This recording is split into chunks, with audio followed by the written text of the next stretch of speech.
belle campagne marketing dont je me souviens, elle date un petit peu, elle date de 2004. À l'époque, je m'occupais que du marketing.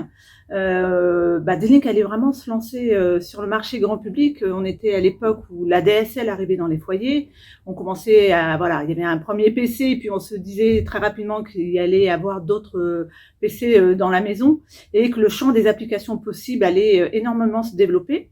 Donc, il était important de créer un événement pour voilà, lancer ce message à la fois sur le marché et vers nos distributeurs. Donc, on a créé un événement qui s'appelait la Maison Numérique Sans Fil, avec d'autres partenaires de l'écosystème, parce que voilà, je l'ai dit tout à l'heure, on parlait de la DSL, il fallait une connexion Internet, il fallait d'autres équipements dans la maison, il fallait aussi des PC.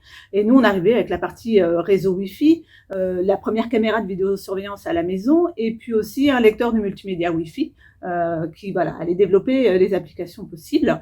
Donc on a fait cet événement avec plusieurs partenaires. On a invité bien entendu la presse pour que ce message aille vers le grand public. Et puis on a aussi invité nos partenaires distributeurs. Pour eux, c'était une opportunité nouvelle de développement. Donc il fallait partager ce moment aussi avec eux. Et puis on a aussi profité de cet événement pour fêter les 10 ans de la filiale française. Donc on a fait aussi venir tous les collaborateurs sur l'événement. Et du coup, voilà, le message, il était vraiment adressé à tout notre écosystème, à tous nos partenaires, à nos employés. Et c'était un message fort puisque c'était un message qui allait nous emmener dans un développement dans le futur important. On le voit aujourd'hui, hein, on ne parle plus de maison numérique sans fil, on va parler plutôt de maison connectée, intelligente. On va pouvoir parler à une petite boîte pour allumer ses lumières, etc. Donc voilà, c'était un événement précurseur et puis voilà, qui a prouvé ses preuves aujourd'hui.